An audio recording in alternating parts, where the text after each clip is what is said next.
the atmospheric pressure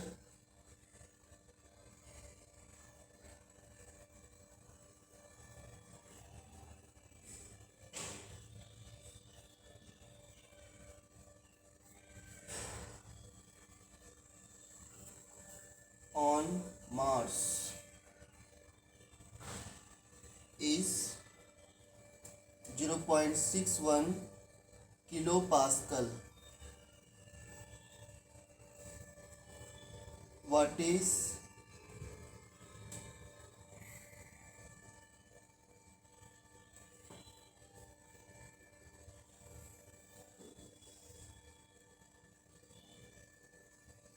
pressure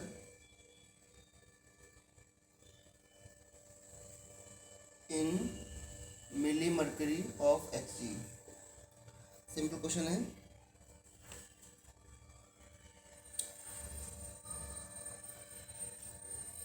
Mars पर atmosphere pressure जो है वो 0.61 किलो पास्कल है।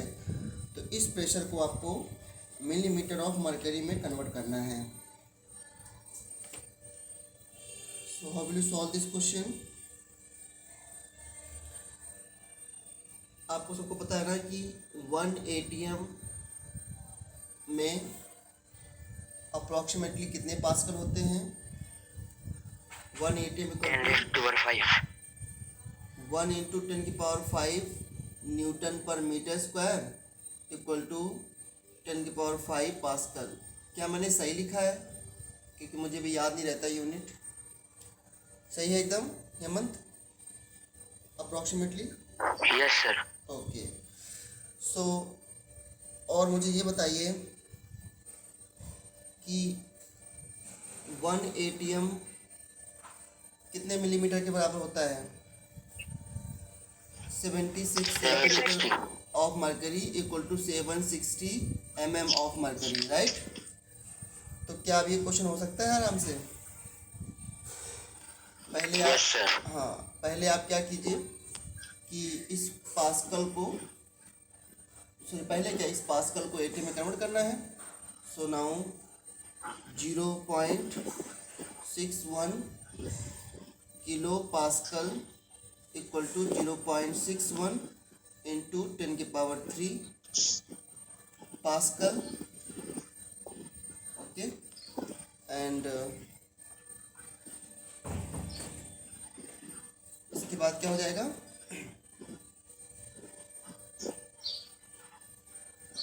Now 1 atm equal to 10⁵ pascal है ना। So 10⁵ pascal equal to 1 atm, या सीधा सीधा 1 atm कितना होता है? 760 mm। तो 10⁵ पास्कल इक्वल टू 760 mm, इसलिए 0.61 into 10⁵ pascal equal to 760 divide by 10⁵ into 0.61 into 10⁵ mm। ठीक है, ये आपका आंसर आ गया। मैंने 1 atm के प्लेस पर यहाँ पर 760 पुट कर दिया है, हो जाएगा। हाँ जी, कोई कुछ कह रहा है क्या?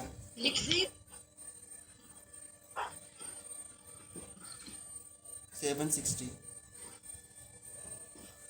अच्छा, समझ में आ गया? आगे नेक्स्ट क्वेश्चन दो ना। Yes sir. ओके,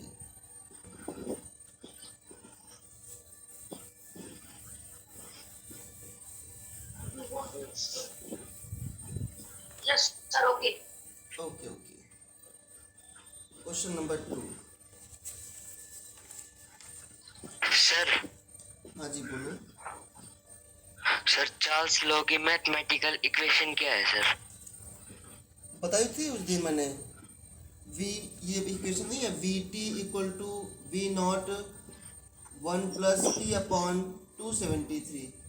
ये मैंने उस दिन बताया था जब मैंने कहा था कि प्रूव दैट कि -273 degree Celsius is the lowest temperature. Yes sir. हाँ, तब आपने यहाँ पे टी। Yes sir. हाँ, यही है मैथमेटिकल इक्वेशन चार्ल्स लॉ की बेटा।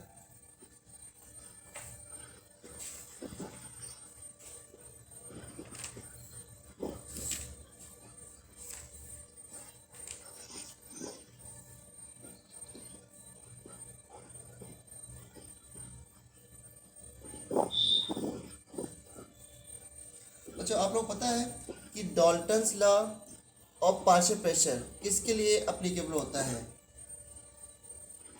Dalton's law of, non reacting gases. हाँ, पार्शियल प्रेशर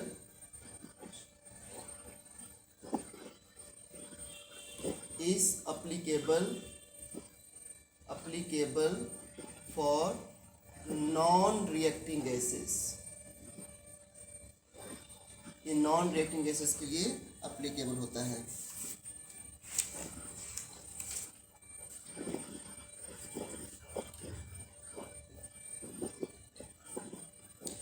अब आपको बताना है next, the density of O2 is maximum at A part STP, B part 273 Kelvin and 2 atm। बच्चों जिससे मैं पूछूंगा वही आंसर करेगा, क्योंकि जल्दी आंसर करने से कुछ बच्चे बिल्कुल ट्राई नहीं करते। 546 केल्विन एंड 1 एटीएम प्रेशर, ये सी पार्ट है, और डी पार्ट है 546 केल्विन एंड 2 एटीएम प्रेशर। आपको ये बताना है कि किस केस में O2 की डेंसिटी सबसे ज़्यादा होगी। 30 सेकेंड के बाद मैं पूछ रहा हूँ, एक मिनट देखो जल्दी से क्वेश्चन को।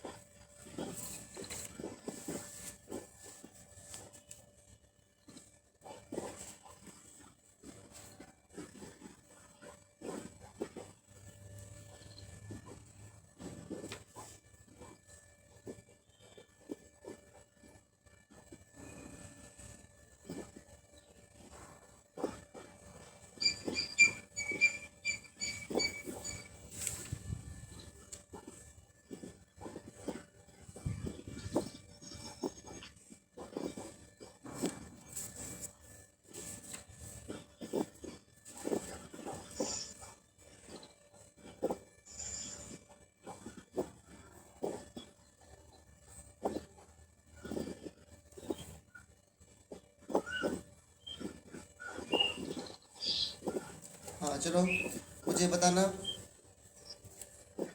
O2 की डेंसिटी किस में मैक्सिमम होगी, इसमें चारों केस में? Sir B. Sir B. B option B. Okay okay okay okay. Sir क्योंकि आपको पता है कि P जो होता है वो N/V/RT होता है, और N क्या होता है, given mass upon molar mass into V into RT, और given mass upon molar mass को क्या लिख सकते हो आप लोग, डेंसिटी, तो density by M into R into T, ठीक है। और यहाँ से आप क्या सीख रहे हो कि जो डेंसिटी है D/M equal to P upon RT, fine. So जो डेंसिटी है वो प्रेशर के डायरेक्टली प्रोपोर्शनल है और टेम्परेचर के इन्वर्सली प्रोपोर्शनल है। तो प्रेशर बढ़ने पर डेंसिटी बढ़ेगी और टेम्परेचर बढ़ने से घटेगी। तो STP पर प्रेशर कितना लेते हो बच्चों, STP पर प्रेशर 1 बार, और टेम्परेचर कितना लेते हो, 273 केल्विन। और यहाँ पर टेम्परेचर 273 केल्विन है, बट प्रेशर 2 atm दिया गया है, तो ज़्यादा प्रेशर हो गया। यहाँ टेम्परेचर ज़्यादा है, प्रेशर कम है, यहाँ पे टेम्परेचर ज़्यादा है और प्रेशर भी ज़्यादा है। सबसे बेस्ट ऑप्शन क्या मिल रहा है आपको, बी पार्ट। यहाँ पे टेम्परेचर कम है और प्रेशर ज़्यादा है, तो प्रेशर ज़्यादा होगा तो पार्टिकल पास आएंगे, तो उसकी डेंसिटी भी क्या हो जाएगी, ज़्यादा हो जाएगी, ठीक है, इस वजह से।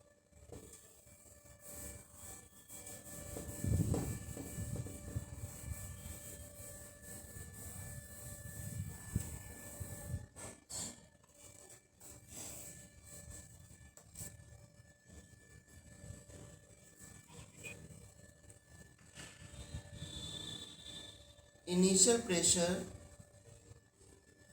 of an ideal gas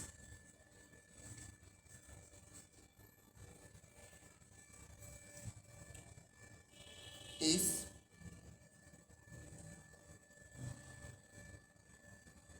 initial temperature बच्चों,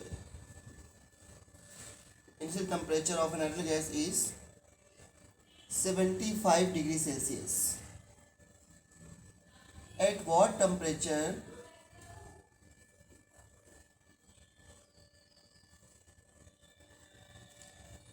the sample of neon gas, the sample of neon gas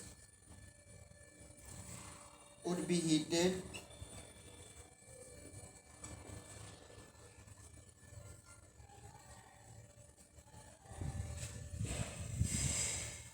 to double its pressure.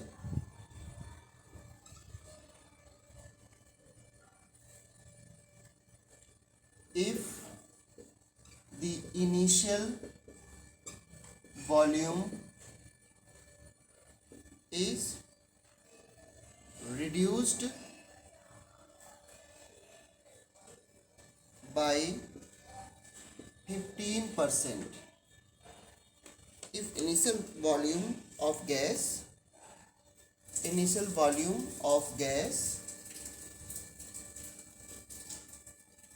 is reduced by 15%. Now try.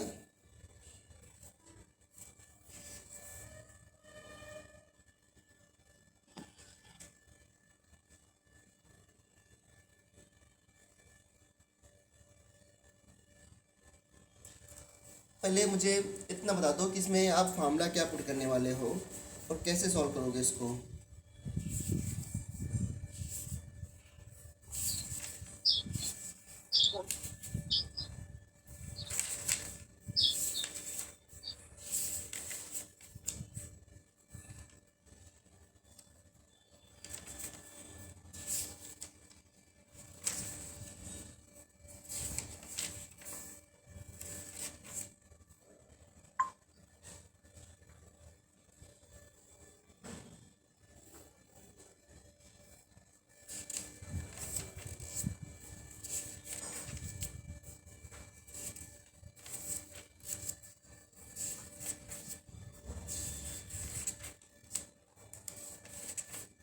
बोलो क्या फॉर्मूला यूज करोगे इसमें।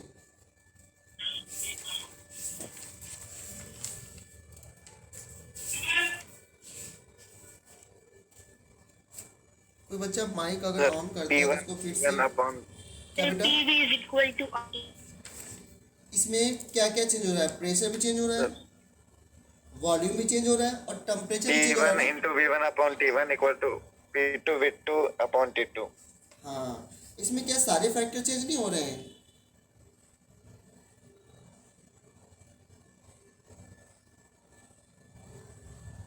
Yes. टेम्परेचर इनिशियल 75 देखो तो आपको पता है PV इक्वल टू nRT, तो you can write PV upon T equal to nR। Gas के मोल चेंज नहीं हुए हैं लेकिन प्रेशर, वॉल्यूम और टेम्परेचर चेंज हो रहा है, तो we can write P1 V1 upon T1 nR और P2 V2 upon T2 into equal to nR। So इस इक्वेशन से हमारा आ जाएगा P1 V1 upon T1 equal to P2 V2 upon T2। अच्छा, अब उसने इनिशियल टेम्परेचर दे रखा है तो T1 पुट कर दोगे केल्विन में। इनिशियल प्रेशर कितना दे रखा है, the sample of neon gas will be heated to double its pressure. 75 degrees Celsius. तो इनिशियल प्रेशर अगर P1 रखोगे तो P2 कितना रखोगे, 2P1. 2P1। ओके, इसका डबल होगा। और वॉल्यूम क्या रखोगे, वॉल्यूम मुझे बताना जरा। इनिशियल वॉल्यूम अगर V है तो V2 क्या रखोगे, कौन बताएगा इस बात को।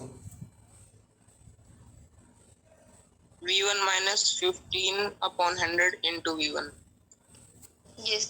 क्योंकि इसने जानते हो क्या क्या बच्चों, बहुत 5 upon 100. हाँ, इसने बोला है कि वॉल्यूम को रिड्यूस बाय 15% कर दो। तो रिड्यूस बाय और रिड्यूस टू में बड़ा फर्क होता है। रिड्यूस बाय का मतलब यह है कि जो इनिशियल वॉल्यूम है उसमें 15% कम कर देना है आपको, और रिड्यूस 2 का मतलब होता है कि फाइनली वो 15% हो गया, समझे ना। तो अगर रिड्यूस 2 होता तो पहले अगर v लेते तो बाद में हम 15v/100 ले लेते, यानी 0.15 ले लेते, और रिड्यूस बाई है तो इसका मतलब क्या है कि v माइनस 15/100v ये करना पड़ेगा। तो ये कितना आएगा फिर, ये v2 की वैल्यू है 75 0.85 आएगा ना।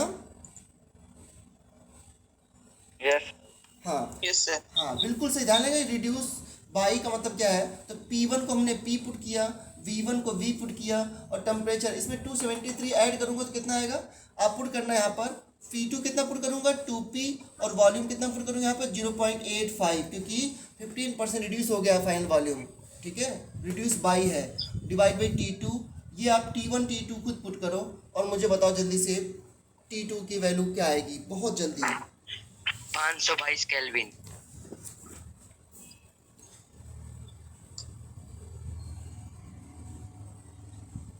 एक दो लोग मुझे आंसर और चाहिए, वेट करता हूँ मैं।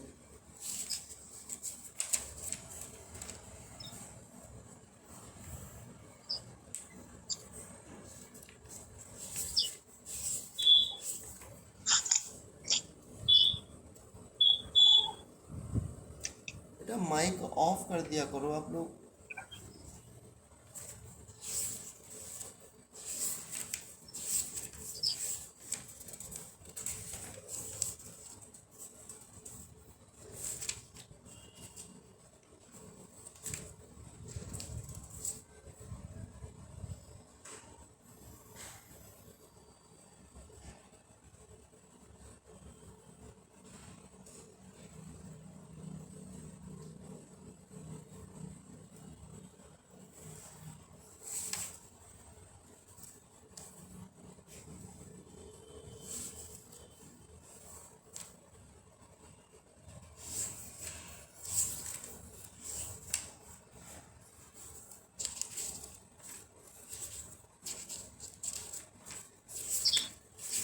और किसी का आंसर? 91.6 केल्विन। हाँ जो भी आंसर आ रहा है, जिसने एक बच्ची ने बताया 591। हाँ 591, ये ज़्यादा क्लोज है आंसर के 591।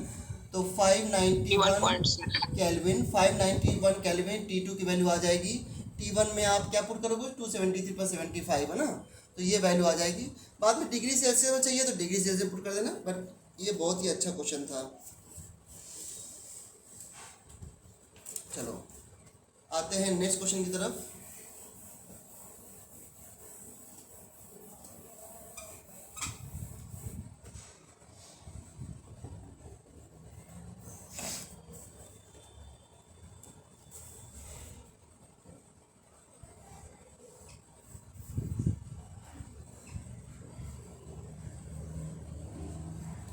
वॉल्यूम टेम्परेचर ग्राफ है ये सारे।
Which graph is not according to Charles law, इसमें कौन सा ग्राफ चार्ल्स लॉ के अकॉर्डिंग नहीं है? डी। डी।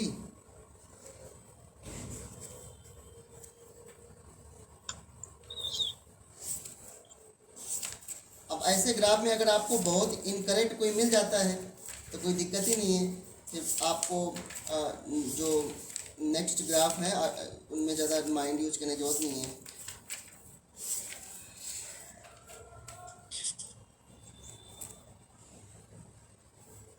डी आंसर आया ना बच्चों, डी आंसर आया ना। अच्छा सर एक बार सी बता दो सही के।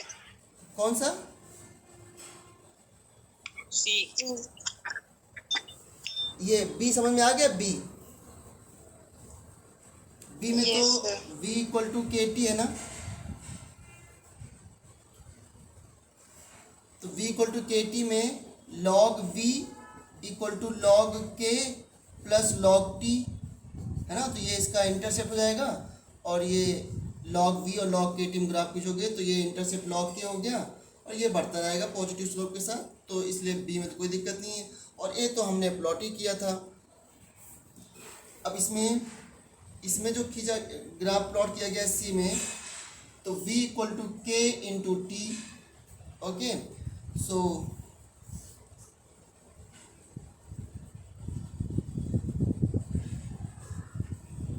पता है आपको जो मैंने सी जो मैंने बना दिया ना सी, तो आपने सी को करेक्ट क्यों बोला?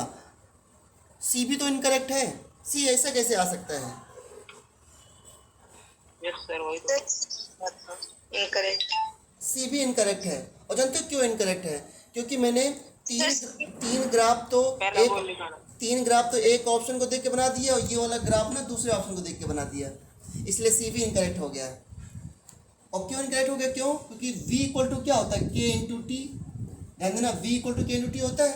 अगर मैं इन दोनों तरफ t से मल्टीप्लाई कर दूं बच्चों, तो क्या आ जाएगा? We T equal to k T square नहीं आ जाएगा? और जरा आप बताओ मुझे, अगर मैं वी टी और टी स्क्वायर में ग्राफ प्लॉट करूंगा तो कैसा ग्राफ आएगा? यही तो आएगा। बोलो यस या नो। ये यस सर। ये पूरा y मान लिया, इसको पूरा x मान लिया, ये तो गलत हो गया ना फिर तो इसके आंसर c और d दोनों इनकरेक्ट हैं। हाँ, अगर मैं c में ये ग्राफ बना देता, वी टी और टी स्क्वायर में ये इसे स्ट्रेट लाइन कर देता ओरिजिन से, तो वो करेक्ट होता।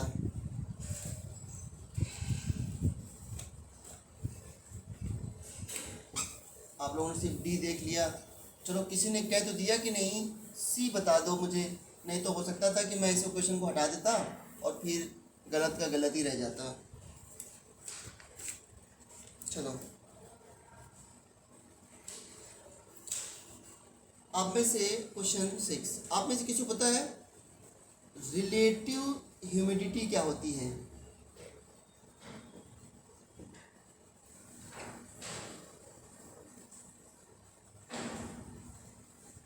किसी को पता है ह्यूमिडिटी क्या होती है? अच्छा,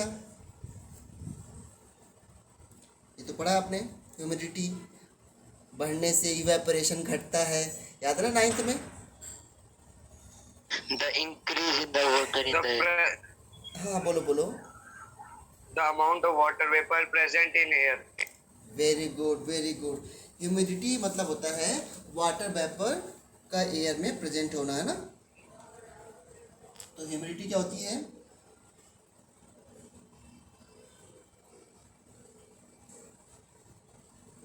humidity is the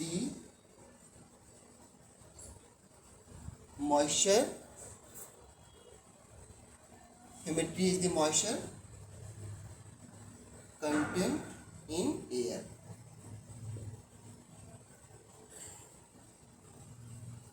okay, air में जितनी क्वांटिटी में मॉइस्चर प्रेजेंट होता है उसे बोलते हैं ह्यूमिडिटी।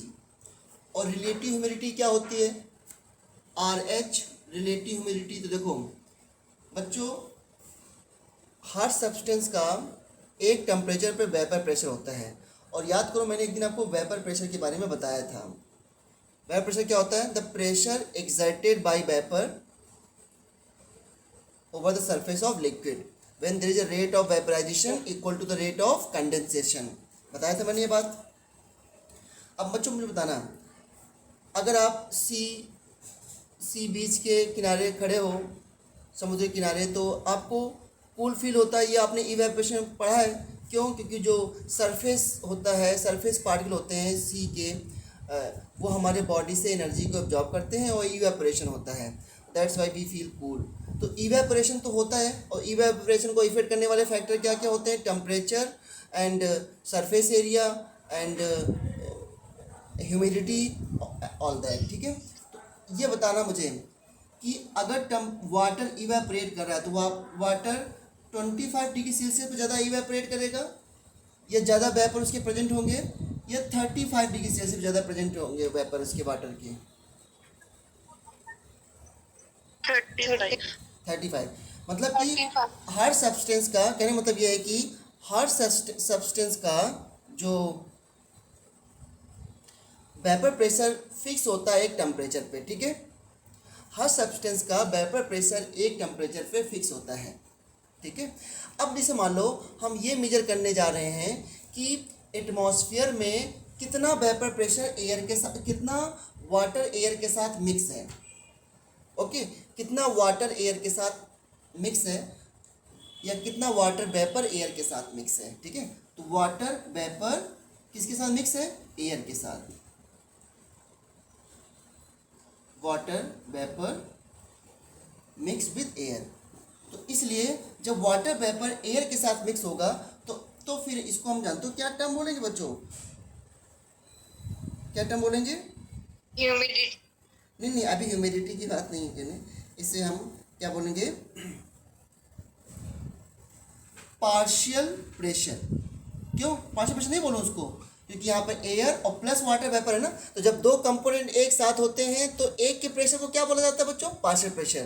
क्योंकि जब नहीं समझे बात को, ये बात कि एयर में वाटर वेपर है तो वाटर वेपर का प्रेशर और एयर का प्रेशर तो दो अलग अलग हो गए, तो एक का प्रेशर क्या बोलेंगे? पार्शियल प्रेशर ऑफ वाटर, है ना, partial pressure of water vapour,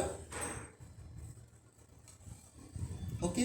अब मुझे बताना, बहुत ध्यान से समझना जरा एक बात, क्योंकि अदरवाइज फिर आपको फार्मूला इसका लर्न करना पड़ जाएगा।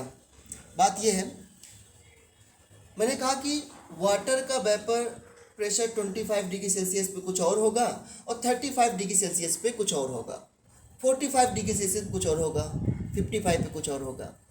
तो एक फिक्स टेम्परेचर पे उसका वेपर प्रेशर क्या है, और हमें ये देखना है कि कितना वाटर वेपर जो है वो एयर में प्रेजेंट है। इस रेशियो को हम लोग बोलते हैं रिलेटिव ह्यूमिडिटी। मतलब सुनो ध्यान से,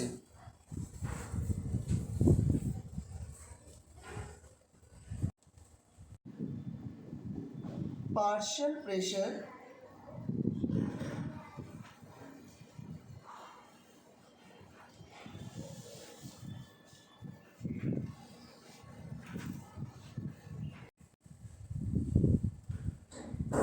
partial pressure of water vapor in air divided by vapor pressure of water। क्या बच्चों? अच्छा,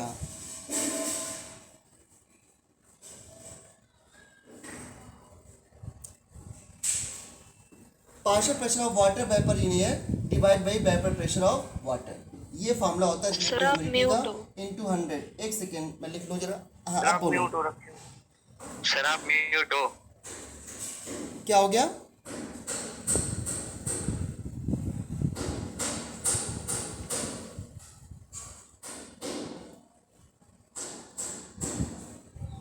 आप लोग क्या बोल रहे हो, मुझे समझ में नहीं आया। सर आपको माइक बंद है। अच्छा, मेरा माइक बंद है। तो आप, मैंने जो भी वर्ड बोला सुना ही नहीं सुना, पता नहीं आप लोगों ने। मैंने लिखा था रिलेटिव ह्यूमिडिटी क्या होती है? Relative humidity, percentage relative humidity equal to partial pressure of water vapour in air divided by vapor pressure of water into 100। क्या मतलब इसका? कि एक्चुअल में उस वाटर का वेपर प्रेशर क्या है किसी टेम्परेचर पे, और फिर वो कितना मॉइस्चर प्रेजेंट है एयर के साथ, इसका रेशियो जो होता है वो रिलेटिव ह्यूमिडिटी होता है। इसी बात को मैं इतनी देर से समझा रहा था आपको कि 35 डिग्री सेल्सियस पे वाटर कुछ वेपर प्रेशर होगा, जो कि एक बीकर में मेजर किया जाता है ना। कि भाई हम लोगों ने याद करो, जब वेपर प्रेशर पढ़ा था तो मैंने कहा था कि इसमें ये वाटर है और ये वेपर में बनेंगे और फिर इसके बाद वेपर प्रेशर मेजर करते हैं। तो किसी एक टेम्परेचर पे वाटर का वेपर प्रेशर क्या है और फिर वेपर कितना एयर के साथ प्रेजेंट है, उसका ratio is called relative humidity. क्या इस बात को समझ रहे हो आप लोग? सर नीचे वेपर प्रेशर ऑफ H2O लिखा है। हाँ, वेपर प्रेशर ऑफ H2O लिखा है। वेपर प्रेशर ऑफ वाटर लिख देता हूँ, थोड़ा सा राइटिंग मेरी कम अच्छी है। Vapour pressure of water, repeat कर दो एक बार। मैंने ये कहा बच्चों कि हम लोग रिलेटिव ह्यूमिडिटी ऐसे मेजर करते हैं कि हमको पहले पता होता है कि भाई 35 डिग्री सेल्सियस पे वाटर का वेपर प्रेशर इतना है, 25 डिग्री सेल्सियस पे वाटर का वेपर प्रेशर इतना है, 75 डिग्री सेल्सियस वाटर का वेपर प्रेशर इतना है। तो जब हम रिलेटिव ह्यूमिडिटी मेजर करते हैं तो उस टेम्परेचर के करस्पॉन्डिंग हम ये देखते हैं कि कितना वाटर वेपर एयर में प्रेजेंट है। That ratio is called relative humidity. तो ये जो वेपर प्रेशर ऑफ वाटर, ये कैसे मेजर करते हो आप लोग? ये तो प्योर लिक्विड का मेजर करते हो ना आप लोग, प्योर लिक्विड का, कि एक बीकर में वाटर को हीट कर दिया, फिर वो वेपर बन गया, और जब vapour excited by water is called vapour pressure of water, है ना। लेकिन अब हम ये देख रहे हैं कि मान लो 35 डिग्री सेल्सियस पे वाटर का जो वेपर प्रेशर है, 35 डिग्री सेल्सियस पे vapour pressure of water equal to 3 atm है, ठीक है, मैंने ये बोल दिया। और फिर हमने ये चेक किया कि इस टेम्परेचर के रिस्पेक्ट में कितना वाटर कितना जो मॉइस्चर है वो एयर के साथ मिक्स है, उसका रेशियो। तो कितना मॉइस्चर एयर के साथ मिक्स है, उसमें क्या करेंगे, उसमें हमको क्या करना होगा, हमको जो है एयर का मोल फ्रैक्शन दे दिया मान लो, या टोटल एयर का, जो भी यहाँ पे क्वेश्चन भी करेंगे तो हमें यहाँ चेक करना होगा कि पार्शियल प्रेशर कितना है वाटर का एयर में, डिवाइड बाई उस टेम्परेचर पे उसका वेपर प्रेशर क्या था, उसको डिवाइड कर देंगे। That is relative humidity. जैसे एक क्वेश्चन के थ्रू करते हैं इस बात को, क्योंकि ये फॉर्मूला ये बच्चों और ये और उसमें कुछ नहीं है। एक क्वेश्चन मैं बताता हूँ इसमें, तो शायद आपको ये बात क्लियर हो जाए अच्छे से।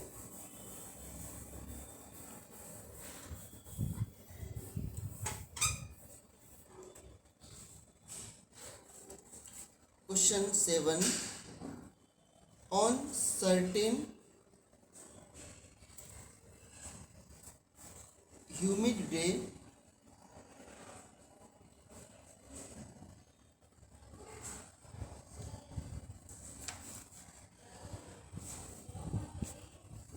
the mole fraction of water vapor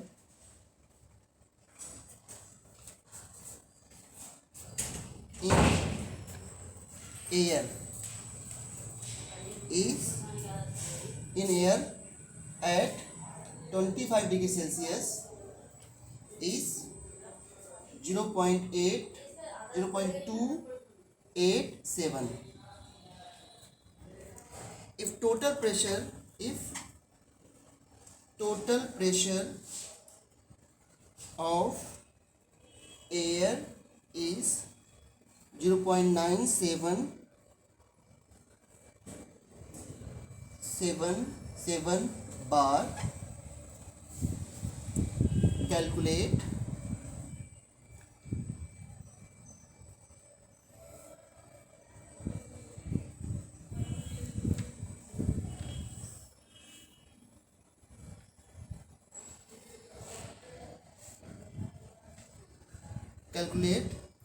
relative humidity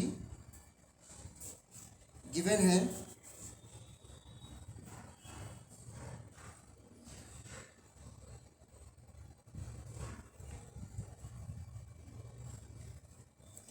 vapor pressure of water at 25 degree Celsius is 0.0313 bar.